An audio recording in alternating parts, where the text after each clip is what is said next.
국가과학기술자문회의에서 창조경제 실현을 위한 기초연구 소재기술 발전 방안 보고회를 열었는데요.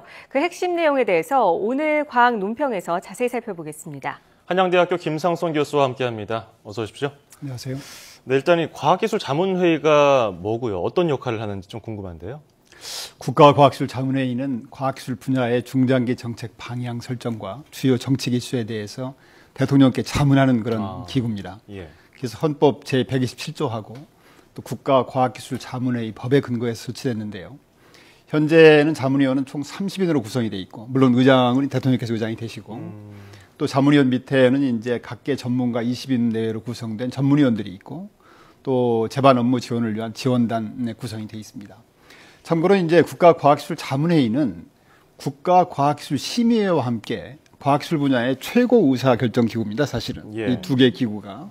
근데 차이점이 있다면 이제 국과심, 국가과학기술심의회는 과학기술 정책의 최고 의사 결정 기구고, 요 대통령 국가과학기술자문회의는 주요 의제에 대해서, 주요 긴 호흡에 대해서 자문하는 역할을 하는 차이점이 있습니다. 네, 과학기술자문회의가 뭔지 알아봤는데 네. 그렇다면 이번 자문회의에서 어떤 내용이 보고가 된 건가요?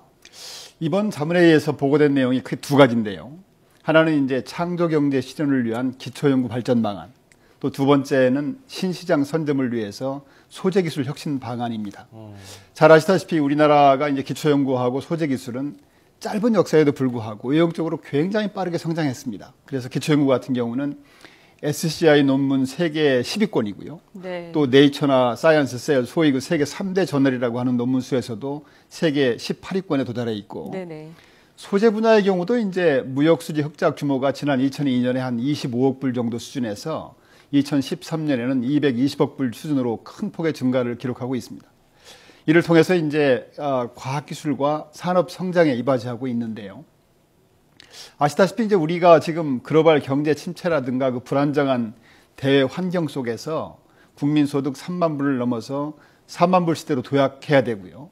또 미래 창조사회 실현을 앞당기기 위한 대책이 필요한 시점입니다. 예. 그러니까 이런 대책 방안의 하나로서 과학기술과 산업의 기반이 되는 그 기초연구하고 소재기술 발전을 통해서 우리 경제의 기초체력을 튼튼히 하고 미래 핵심 원천 기술 또 신산업 창출 이런 걸 통해서 새로운 성장 모멘텀을 만들자, 이런 취지로 이번에 보고가 되었습니다. 예.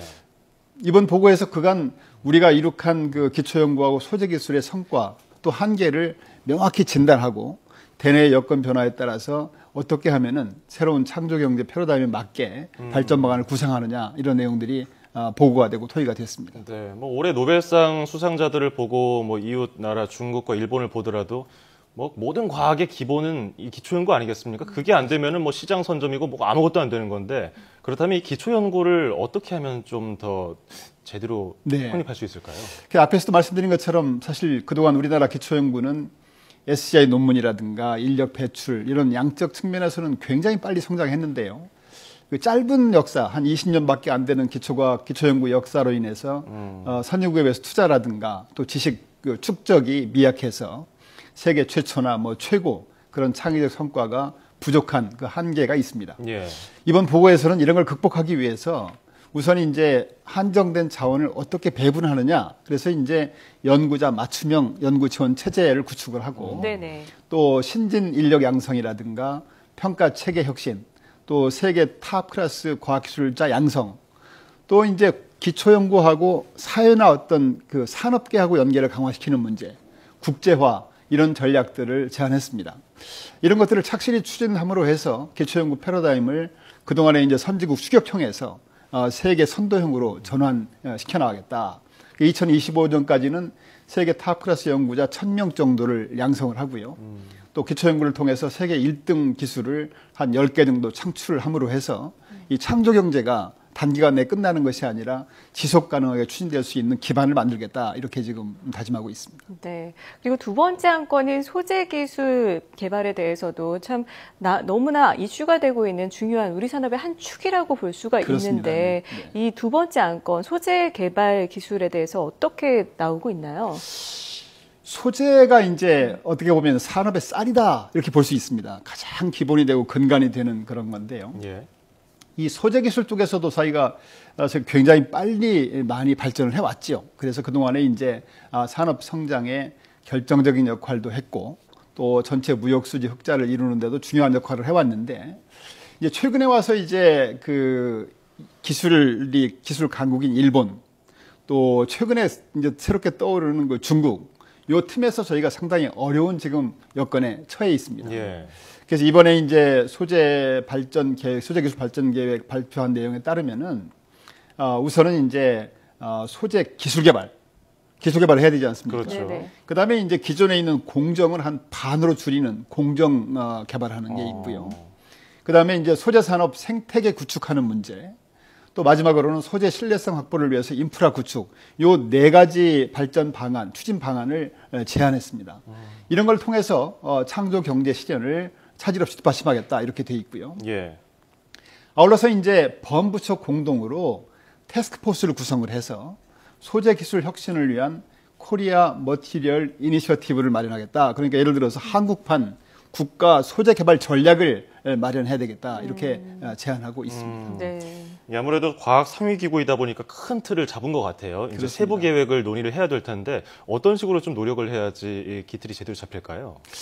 앞에서 이제 말씀드린 것처럼 사실 자문회의는 주요 의제에 대해서 대통령께 자문하는 기구거든요. 그래서 이것들이 이제 자문으로 끝나지 않고 제대로 추진되기 위해서는 관계 부처에서 후속적으로 이번에 보고된 내용들을 신중적으로 검토해서 그중에 당장 정책 실현이 가능한 것이 무엇인가 네. 구체화시켜서 적극 정책에 반영해 나갈 것으로 보고 있습니다. 네.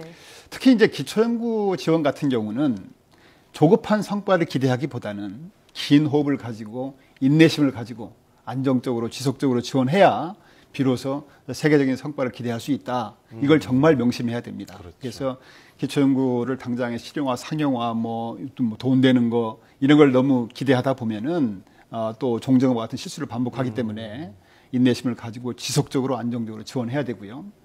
아울러 이제 과학기술은 늘 말씀드리지만은 사실 과학자 양 어깨에 달려 있지 않습니까? 그래서 지금은 뭐 돈이나 다른 어떤 것보다도 과학자가 정말 신명이 날 수 있게 그런 여건을 어떻게 만들어 주느냐 여기에 아마 정책의 주안점을 둬야 된다고 생각을 하고 있습니다. 네, 과학자가 신명 낼 수 있는 여건. 네. 이번에 보고된 내용이 차질 없이 추진이 돼서 미래 사회를 위한 핵심 원천 기술과 신산업 창출에 도움이 됐으면 좋겠습니다. 자, 지금까지 한양대학교 김상성 교수였습니다. 오늘 말씀 고맙습니다. 감사합니다.